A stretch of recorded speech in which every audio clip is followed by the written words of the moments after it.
A great game is one that you can always come back to. Regardless of how you feel, it'll always put a smile on your face when playing it. It'll make you yearn for that game. And when it's done, you have this feeling of joy like, wow, that was an incredible journey. Or maybe you're sad because that journey is over. Either way, every game genre has a whole bunch of incredible games that are good for many different reasons and usually excel in an abundant amount of areas. Now, the latest game I played, Moonlighter, is not what I would call a great game. But you can't always talk about great games all the time, and that's okay. In short, Moonlighter is just okay at best. I started playing it with the intent of making a big achievement hunt video like I've done in the past with a few games, but after being absorbed into this world playing as Will, the adventurous shopkeeper, I realized this. I did not want to make a video like that. I'd rather just talk about the game, the good, the bad, and the ugly. But me not enjoying the game that much didn't stop me from getting every achievement. Yeah, I still did it and it sucked, and we will go over why it sucked right now, or eventually in this video. The game starts off with you playing as Will in the eventual first dungeon in the game. A simple tutorial explaining how the game works. You move around, you can attack, you can dodge roll. It doesn't feel as good as that one game though, and you traverse 3 floors in every dungeon, with the first 2 floors having a mini boss and the third floor having a big dungeon boss. It's pretty simple. The game has 4 main dungeons total, all with unique enemies and items that you can collect. That's not too bad. I'll say starting out this game, the combat was one of the positives of it. It's not anything too crazy, but it feels just fine. A little reminiscent of Binding of Isaac, quickly going from room to room. But the combat in dungeon hunting is only half the game. When you're not in dungeons, you're in the town of Renoka. At the beginning, it's a ghost town, but with the proper work, you can buy new people into the town, a blacksmith, a potion seller, general retailer. Don't worry, Walmart does not come into this town, and a banker. The further you progress the story and town, the more people you can buy into the town, and the more NPCs that show up. And they don't do anything. But the big part of the town is you running the store, which I'll admit was absolutely terrible in the beginning of this game. Everything seems so expensive to buy and receive, while all the items you get in the first dungeon are worth virtually nothing. This can bring me to one of my major complaints with Moonlighter. The amount of grinding you need to do to feel some sort of progressions feels so laborious, and genuinely lost my interest a good amount. Maybe it's my fault for achievement hunting the game while playing.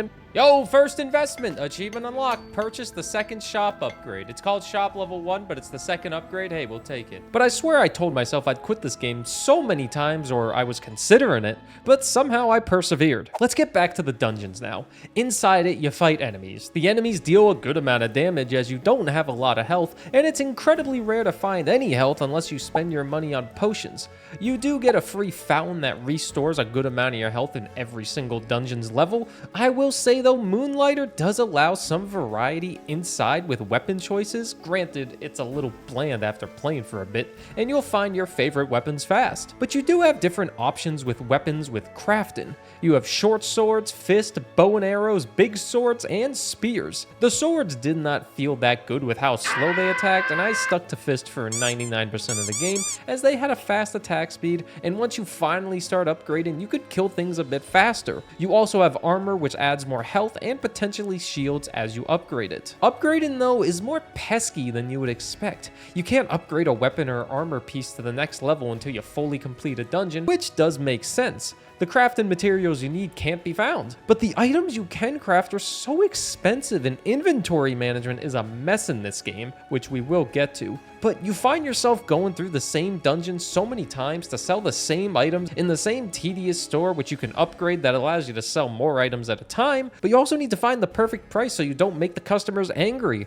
And after a few days of it, it's just whatever. There are a lot of achievements tied to the store with getting the perfect price, selling items for cheap, or asking for too much, but once I got all those done, I just looked up the perfect price for every item to save my sanity. But the absolute worst thing in this game is the inventory management. The way the inventory is set up made me loathe this game. Every time you upgrade your shop, you gain an extra chest to store items. That's fine. Outside of runs, my only complaint with inventory management was I wish it would tell you automatically what items can be used for crafting and which ones you can just sell without worry. The big thing is inside a run. It's terrible. You get so little space to carry items that you're constantly trying to figure out what you want to bring back home. Your character can hold up up to 5 items himself, and your big backpack can carry 15. Also, if you die inside of a dungeon, you lose every item inside your backpack, so you have to constantly be moving stuff around. But for some reason, the devs decided to add the worst mechanic I've ever seen with inventory management, with random items needing to go in certain spaces in the bag. Some items can only be in the top row of the bag, some items destroyed the item to its top right or whatever direction it's pointed at once you finish the dungeon,